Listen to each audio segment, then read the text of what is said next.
Welcome to NG Stories. Please like, share and subscribe for more amazing videos. देश की वो वीरांगनाएं जिन्होंने आज़ादी की लड़ाई में मोर्चा संभाला। भारत वीर सपूतों की धरती है और यहाँ आज़ादी की लड़ाई में कई वीरांगनाओं ने भी अपना बलिदान दिया था। इसकी मिट्टी से होनहार बहादुर सुत भी पैदा हुए हैं और सुता भी। भारत तकरीबन एक सदी तक अंग्रेजों का गुलाम रहा। इस गुलामी की बेड़ियों को काटने के लिए हिंदुस्तान की वीरांगनाओं ने अपनी जान की बाजी लगा दी। 1857 के पहले स्वातंत्र्य समर से लेकर 1947 में देश आज़ाद होने तक ये महिलाएं डटी रहीं। और जब आज़ाद भारत की अपनी लोकतांत्रिक सरकार बनी, उस वक्त भी नए भारत के नींव निर्माण में उन्होंने अपना 100% योगदान दिया। आज हम बात करेंगे उन्हीं वीरांगनाओं की जिनके बलिदान और देश निर्माण में योगदान के लिए हम सदा उनके ऋणी रहेंगे। भारत की वीरांगनाएं जिनसे कांपते थे अंग्रेज। रानी लक्ष्मीबाई, जन्म 1835, मृत्यु 1858। झांसी की रानी लक्ष्मीबाई की शहादत को कौन नहीं जानता। रानी लक्ष्मीबाई हमारी अनंत पीढ़ियों तक वीरता का प्रतीक रहेंगी। रानी लक्ष्मीबाई ने 1857 के पहले स्वाधीनता संग्राम में अंग्रेजों के दांत खट्टे कर दिए और लड़ते लड़ते शहादत को प्राप्त हुई। कवियत्री सुभद्रा कुमारी चौहान जी की कविता खूब लड़ी मर्दानी, वो तो झांसी वाली रानी थी, बच्चे बच्चे की जुबान पर है। बेगम हजरत महल, जन्म 1820, मृत्यु 1879। अवध की बेगम हजरत महल ने 1857 के पहले स्वाधीनता संग्राम में अंग्रेजों के दांत खट्टे कर दिए। भारत सरकार ने बेगम हजरत महल के सम्मान में सन 1984 में स्टाम्प भी जारी किया। लक्ष्मी सहगल, जन्म 24 अक्टूबर 1914, मृत्यु 23 जुलाई 2012। भारत की स्वतंत्रता संग्राम की सेनानी रहीं। वे आज़ाद हिंद फौज की अधिकारी तथा आज़ाद हिंद सरकार में महिला मामलों की मंत्री थीं। वे व्यवसाय से डॉक्टर थी जो द्वितीय विश्व युद्ध के समय प्रकाश में आईं।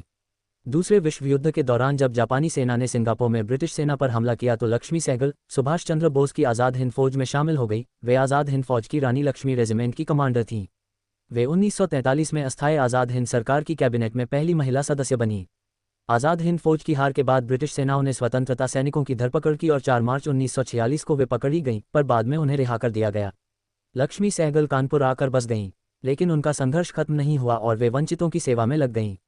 वे भारत विभाजन को कभी स्वीकार नहीं कर पाईं और अमीरों और गरीबों के बीच बढ़ती खाई का हमेशा विरोध करती रही। सरोजिनी नायडू, जन्म 1879, मृत्यु 1949। The Nightingale of India. Sarojini Naidu न सिर्फ कवयित्री थी बल्कि अनन्य स्वतंत्रता सेनानी भी थी। सरोजिनी नायडू ने महात्मा गांधी के साथ पूरे जीवन अंग्रेजों को छकाया। भारत छोड़ो आंदोलन के समय जेल भी गई तो कांग्रेस की पहली महिला अध्यक्ष होने का तमगा भी उन्हीं के पास है। सुचेता कृपलानी, जन्म 1908, मृत्यु 1974। सुचेता कृपलानी ने बिना हथियार के ही अंग्रेजों को जीवन भर परेशान करके रखा। सुचेता कृपलानी हर समय महात्मा गांधी के साथ रही। उन्होंने भारत छोड़ो आंदोलन में हिस्सा लिया। आज़ादी के बाद वे उत्तर प्रदेश की मुख्यमंत्री भी बनी। कित्तूर की रानी चेन्नम्मा, जन्म 1778, मृत्यु 1929। रानी लक्ष्मीबाई से भी पहले कित्तूर की रानी चेन्नम्मा ने अंग्रेजों से जमकर लोहा लिया था। रानी चेन्नम्मा कर्नाटक के कित्तूर की जानी थी जिन्होंने अंग्रेजों की गुलामी के खिलाफ बिगुल बजाया। दुर्गा भाभी, चंद्रशेखर आज़ाद के अनुरोध पर दी फिलॉसफी ऑफ बम दस्तावेज तैयार करने वाले क्रांतिकारी भगवती चरण बोहरा की पत्नी। दुर्गा भाभी नाम से मशहूर दुर्गा देवी बोहरा ने भगत सिंह को लाहौर जिले से छुड़ाने का प्रयास किया। सन 1928 में जब अंग्रेज अफसर सैंडर्स को मारने के बाद भगत सिंह और राजगुरु लाहौर से कलकत्ता के लिए निकले तो कोई उन्हें पहचान न सके, इसलिए दुर्गा भाभी की सलाह पर एक सुनियोजित रणनीति के तहत भगत सिंह, उनके पति, दुर्गा भाभी उनकी पत्नी और राजगुरु नौकर बनकर वहां से निकल लिए। सन 1927 में लाला लाजपत राय की मौत का बदला लेने के लिए लाहौर में बुलाई गई बैठक की अध्यक्षता दुर्गा भाभी ने की।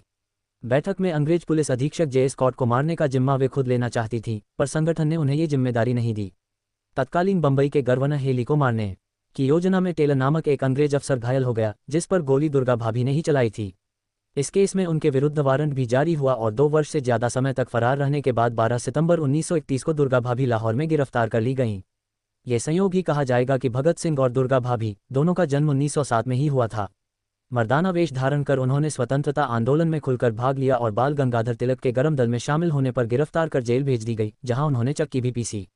यही नहीं, महिला मताधिकार को लेकर 1917 में सरोजिनी नायडू के नेतृत्व में वायसराय से मिलने गए प्रतिनिधिमंडल में वह भी शामिल थीं। वीरांगना झलकारी देवी झांसी राज्य के एक बहादुर कृषक सदोवा सिंह की पुत्री थी। उसका जन्म 22 नवंबर 1830 को झांसी के समीप भोजला नामक गांव में हुआ था, जिसका अधिकांश समय प्रायः जंगल में ही काम करने में व्यतीत होता था। जंगलों में रहने के कारण ही झलकारी के पिता ने उसे घुड़सवारी एवं अस्त्र शस्त्र संचालन की शिक्षा दिलवाई थी। कालांतर में उनकी शादी महारानी लक्ष्मीबाई के तोपची पूरन सिंह के साथ हो गई। रानी लक्ष्मीबाई के वेश में युद्ध करते हुए झलकारी बाई ने शहादत दे दी। उन्होंने तोपों से भी अंग्रेजों का सामना किया और तोप के गोले से ही उड़ा दी गईं।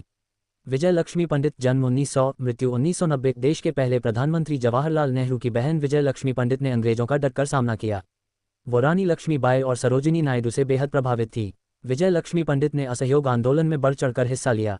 विजय लक्ष्मी पंडित लगातार आज़ादी की अलग जगाती रहीं और देश की आज़ादी के बाद कई महत्वपूर्ण पदों को संभाला। कनकलता बरुआ, जन्म 1924, मृत्यु 1942। कनकलता बरुआ असम की रहने वाली थी। उन्होंने भारत छोड़ो आंदोलन में बढ़ चढ़कर हिस्सा लिया। भारत छोड़ो आंदोलन के समय उन्होंने कोर्ट परिसर और पुलिस स्टेशन के भवन पर भारत का तिरंगा फहराया, जिसकी वजह से वो अंग्रेजों के लिए बड़ा खतरा बनकर सामने आईं। कनकलता बरुआ महज 17 साल की उम्र में पुलिस स्टेशन पर तिरंगा फहराने की कोशिश के दौरान पुलिस की गोलियों का शिकार बन गईं। महज 17 साल की उम्र में कनकलता बरुआ ने जो शहादत दी, उसका देश हमेशा ऋणी रहेगा। तो ये थी कुछ ऐसी बहादुर वीरांगनाएं जिनकी शहादत को देश हमेशा याद रखेगा, जिन्हें कभी भुलाया नहीं जा सकता, जिन पर हमें हमेशा गर्व रहेगा। ऐसे ही हमारे साथ जुड़े रहे और हमारा चैनल सब्सक्राइब करें। धन्यवाद।